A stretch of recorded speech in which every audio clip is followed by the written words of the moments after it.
राम रामेति रामेति रमे रामे मनोरमे सहस्रनाम तत्तुल्यम राम नामम परानने। श्री राम जय राम जय जय राम, श्री राम जय राम जय जय राम, श्री राम जय राम जय जय राम। सभी दर्शकों को नमस्कार। मैं पंडित देवेंद्र त्रिपाठी। आज 29 मार्च को जो खड्गास सूर्य ग्रहण पड़ने जा रहा है उसके संबंध में हम चर्चा कर रहे हैं। जैसा कि सर्वविदित है, ज्योतिष शास्त्र के अनुसार एक ये जो खगोलीय घटना है, इसमें जो खड्गास सूर्य ग्रहण का जो मुख्यतः माना जाता है वो जिस जगह पर, जिस देश प्रदेश में ये दिखाई पड़ता है उसी प्रदेश में या देश में इसकी सूदक या इसके नियम मान्य होती है। तो सर्वप्रथम तो ये आप जानकारी रख लीजिए कि ये जो ग्रहण काल है, सूर्य ग्रहण है जो 29 तारीख को पड़ रहा है, ये भारतवर्ष में नहीं दिखाई दे रहा है। ये समझ लीजिए आप उत्तर यूरोप के क्षेत्रों में, पश्चिम अफ्रीका में, अटलांटिका क्षेत्र में ये दृश्य होगा। अतः जो हमारे भारतीयता के हिसाब से, भारतीय ज्योतिष या परंपरा के हिसाब से जो इसके नियम रहते हैं, भोजन भजन शयन इत्यादि के, वो हमारे यहाँ पर उतने मान्य नहीं होंगे। अब इसके पश्चात बात आती है कि सूर्य ग्रहण के समय में ही हमारे हिंदू नववर्ष का भी शुभारंभ हो रहा है। जैसा कि सर्वविदित है कि चैत्र मास से हमारा नूतन वर्ष प्रारंभ होता है। तो इस नूतन वर्ष के आरंभ में ही 29 मार्च को जो सूर्य ग्रहण पड़ रहा है, तो और इसी प्रकार से 29 मार्च को ही शनिदेव जो विगत 2.5 वर्षों से कुंभ राशि में चल रहे थे, गोचर के अनुसार अब क्रमशः मीन राशि में प्रवेश करेंगे, जो 2.5 वर्ष तक उस राशि में रहेंगे। इसी तरीके से जो सूर्य की संक्रांति कही जाती है, तो विगत समझ लीजिए 15 तारीख से अपने आप पहले से ही मीन राशि में सूर्यदेव विद्यमान है। अर्थात आज हम आपको चर्चा कर रहे हैं या बताने जा रहे हैं कि अगर मीन राशि में जहाँ पर पहले से सूर्य ग्रह, शुक्र ग्रह, बुध ग्रह, राहु ग्रह विद्यमान है और 29 मार्च के बाद जब शनि ग्रह का भी प्रवेश उसी मीन राशि में होगा और इसके साथ ही ग्रहण भी रहेगा, सूर्य ग्रहण भी रहेगा, तो इन तमाम परिस्थितियों को से लोगों के मन में जो हमारी जो 12 राशि हैं, कहीं ना कहीं हम सभी लोग इन 12 राशियों के अंतर्गत ही और इन नवग्रह के अंतर्गत ही हम अपना जीवन यापन करते हैं। तो इसका प्रभाव हमारे जीवन में कहाँ कहाँ पड़ेगा, किन किन राशियों पर इसका शुभ और अशुभ प्रभाव पड़ेगा, इसके बारे में हम आपसे चर्चा कर रहे हैं।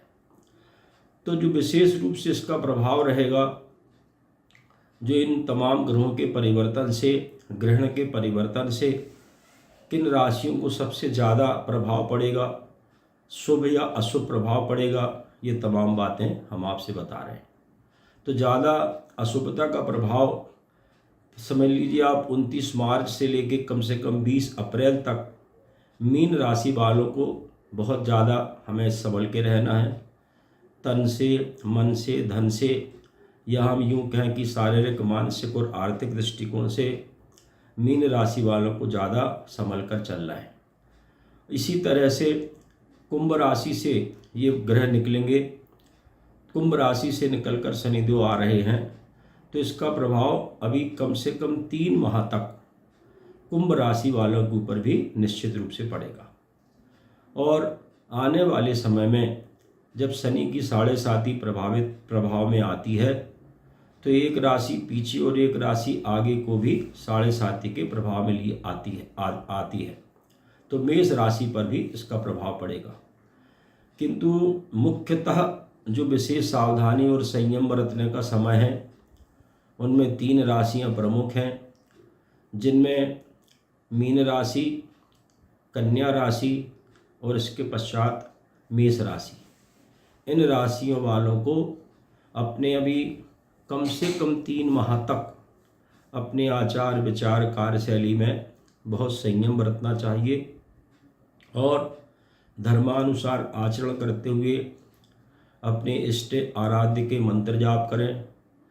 दरिद्रता या यूँ समझिए अन्न धन का दान करें और दरिद्र नारायण की सेवा करें।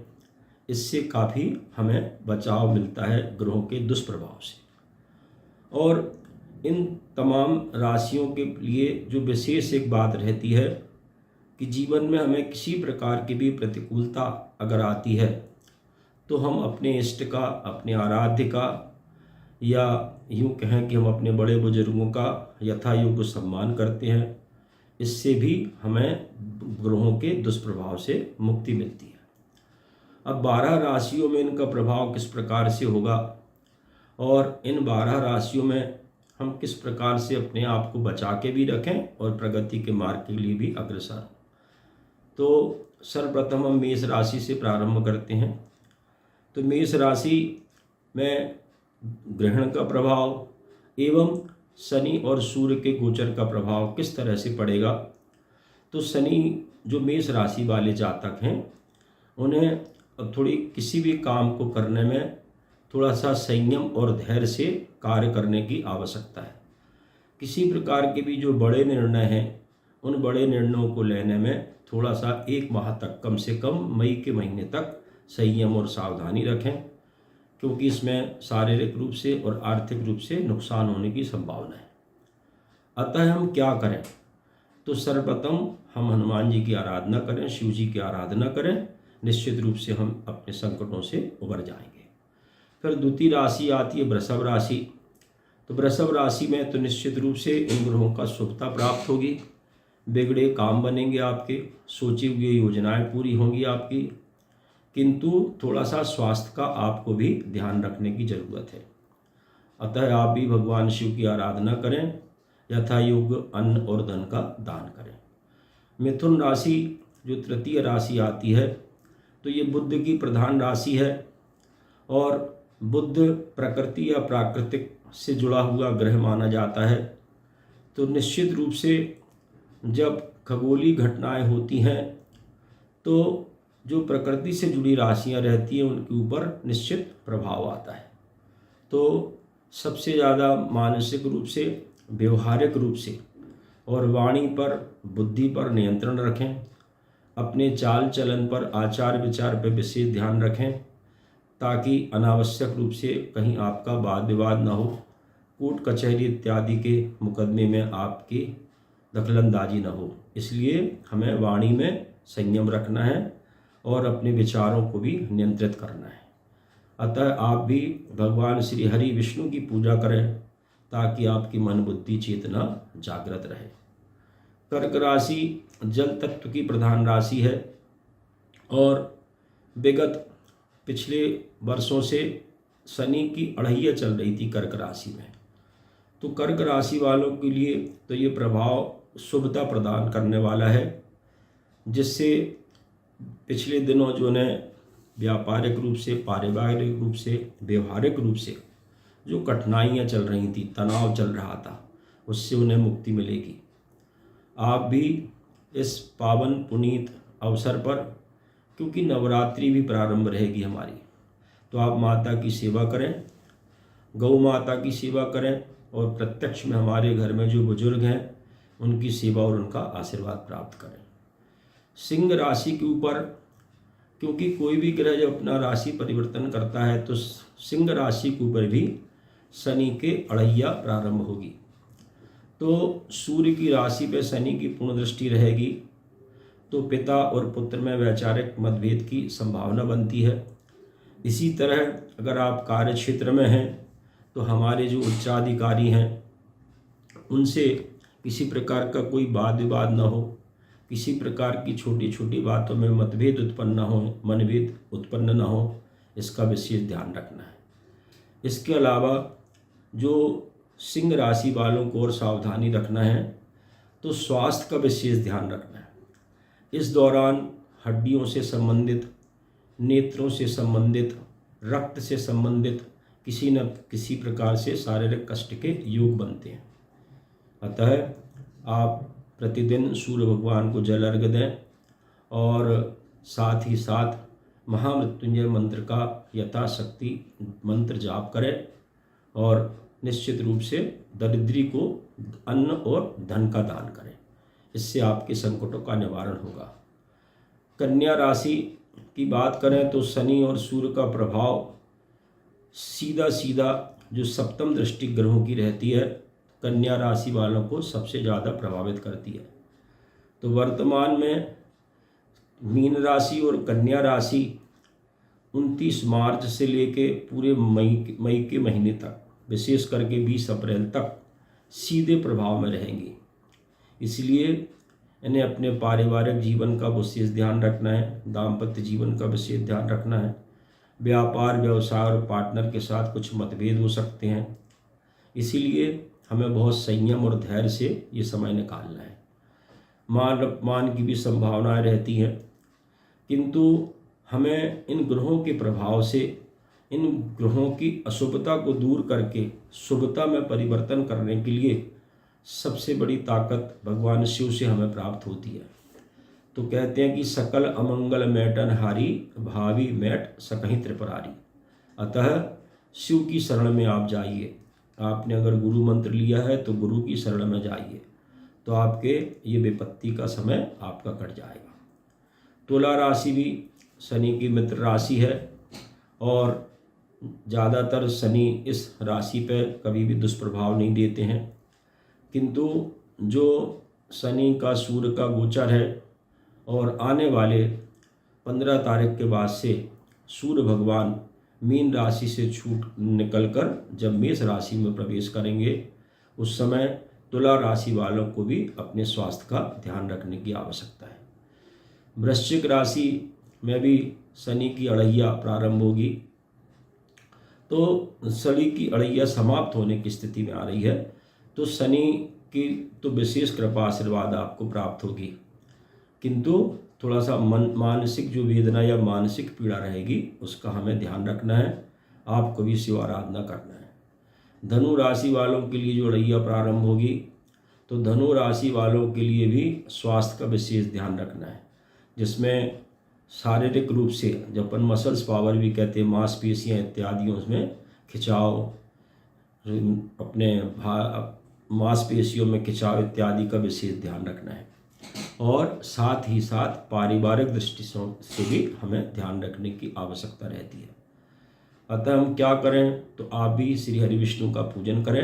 अपने घर के कुल के देवी देवताओं के निमित्त जो भी उनकी पूजा अर्चना होती है वो करें आप। यानी मकर राशि और कुंभ राशि दोनों राशियों के लिए एक मिला जुला प्रभाव आता है। मकर राशि से शनि की 7.5 समाप्त होगी और कुंभ राशि की भी अंतिम चरण में रहेगी। तो यहाँ पर विगत 5 वर्षों से जिस प्रकार आप अपने कार्य को सुचारू रूप से चला रहे थे, किंतु कहीं ना कहीं मानसिक रूप से व्याधियाँ घेर रही थी आपको, आपके कार्यों में रुकावट आ रही थी, वो भी इस 29 मार्च के बाद से दूर होगी। और निश्चित रूप से शनि जाते जाते आपको अच्छा फल प्रदान करेंगे। अतः आप भी नियमित रूप से भगवान शिव की आराधना करें और दरिद्रियों को धन और अन्न का दान करें, अपने बड़े बुजुर्गों का सम्मान करें। इससे शनिदेव की कृपा भी आपको प्राप्त होगी और जो वर्तमान में जो ग्रहण पड़ा हुआ है उस ग्रहण से भी आपके कष्टों से मुक्ति मिलेगी। और जो मुख्यतः मीन राशि जिसके ऊपर सभी चीज़ें आके अभी केंद्रित हो गई हैं, उनके लिए विशेष सावधानी की आवश्यकता है। अब इस ग्रहों का शुभ या अशुभ प्रभाव आपकी जो जन्म राशि में शनि ग्रह, सूर्य ग्रह या अन्य ग्रह कहाँ कहाँ पर विद्यमान हैं, उनसे भी इस प्रभावित होती हैं राशियाँ। इसलिए जो संपूर्ण विश्लेषण है, तो व्यक्तिगत रूप से जब किसी व्यक्ति की हम जन्म पत्रिका विश्लेषण करते हैं, उसके आधार पे ही बहुत सटीक बात कही जा सकती है। किंतु आकाशीय सौरमंडल में जिस प्रकार ग्रहों का परिवर्तन होता है उसका प्रभाव निश्चित रूप से हम सभी लोगों की मन, बुद्धि, वाणी और कार्य में पड़ता है। अतः हमें इन तमाम 12 राशि वालों के लिए अगर इन दोनों तीनों कार्यों के संबंध में हम एक शुभ और अशुभता या अशुभता को शुभता में परिवर्तित करने के लिए अगर हम कोई उपाय समझें तो हमें 29 मार्च से लेके कम से कम संपूर्ण 15 मई तक का जो समय है, हमें नियमित शिव जी को जलाभिषेक करें, विष्णु सहस्रनाम का पाठ करें या राम रक्षा स्तोत्र का पाठ करें, हनुमान चालीसा का पाठ करें और आपके गुरु के द्वारा प्रदत्त जो मंत्र है उस मंत्र का जाप करें और गौ सेवा करें। अपने बड़े बुजुर्गों का सम्मान करें, उनकी सेवा करें। निश्चित रूप से कितनी भी जीवन में अशुभता होगी आपकी, वो शुभता में परिवर्तित हो जाएगी। जय श्री राम, जय श्री राम।